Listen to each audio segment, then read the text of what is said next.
여러분 안녕하세요. 선한교회 오성민 목사입니다. 오늘도 우리 주님의 은혜와 평강이 여러분 가운데 넘치시기를 바랍니다. 오늘은 창세기 17장 1절에서 14절까지 말씀을 통해서 영원한 언약이라는 제목으로 말씀을 나누려고 합니다. 하나님은 신실하신 분이십니다. 오늘도 하나님의 백성된 저와 여러분들의 삶을 선하게 인도하시는 줄 믿습니다.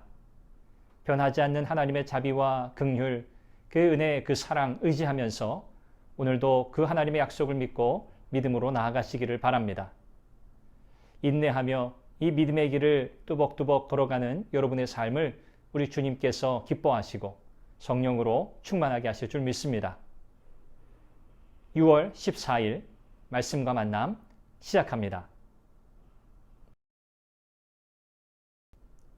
아브라함이 이스마엘을 낳을 때 나이가 86세였습니다. 하나님은 13년간의 침묵을 깨시고 아브라함에게 전능한 하나님으로 나타나십니다. 이때 아브라함의 나이는 99세였습니다. 자손에 대한 하나님의 약속의 성취를 믿기에는 나이가 많았을 뿐 아니라 13년간의 기다림은 아브라함의 믿음을 흔들어 놓기에 충분했습니다. 그러나 13년간의 하나님의 침묵은 하나님의 부재를 의미하지 않았습니다. 또한 자손에 대한 하나님의 약속이 폐기된 것도 아니었습니다. 그래서 하나님은 전능한 하나님으로 나타나시면서 약속하시고 약속을 이루실 하나님의 때와 방법을 신뢰할 것을 요구하고 계십니다. 우리는 하나님이 내가 가장 원하는 것이 아니라 내게 가장 좋은 것을 주시는 분임을 믿어야 합니다. 전능하신 하나님 앞에서 아브라함은 의심이나 불안 대신에 하나님 앞에서 행하고 완전해야 했습니다. 하나님께 대한 전적인 헌신과 신뢰가 없이는 하나님의 약속을 붙들 수가 없습니다. 하나님은 아브라함에게 열국의 아버지가 될 것이라는 약속을 주시면서 이를 확증하기 위해 그에게 아브라함이라는 새로운 이름을 주십니다. 지금까지는 한 가정의 아버지였다면 이제는 모든 믿는 자의 아버지가 될 것이라고 하십니다. 하나님의 약속대로 아브라함의 후손에서 많은 왕이 나게 하셨고 참된 왕이신 예수 그리스도를 보내주셨습니다. 하나님은 아브라함에게 자손과 땅에 대한 약속을 재확인시켜 주시면서 영원한 언약을 맺으십니다.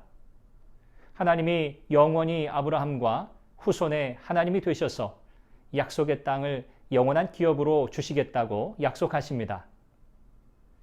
훗날 이스라엘은 불순종과 반역으로 멸망하고 가나안 땅 역시 빼앗겼지만 하나님은 예수 그리스도를 통해서 영원한 언약을 성취하셨습니다. 만왕의 왕이신 예수님이 다스리시는 하나님 나라를 허락하신 것입니다.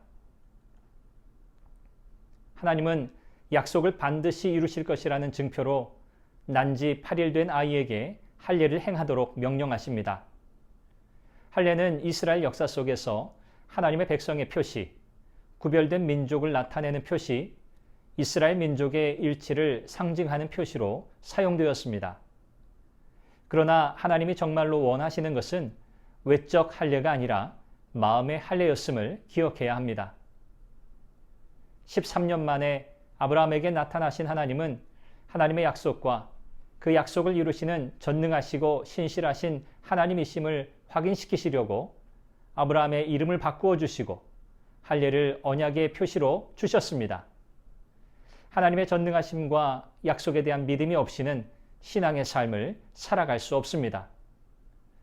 어떤 상황에서라도 하나님의 뜻이 이루어질 것을 믿고 하나님을 의지하며 약속의 말씀을 끝까지 붙들고 나아갈 때 승리할 수 있습니다.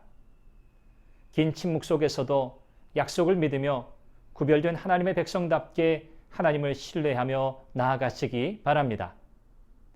여러분을 축복합니다.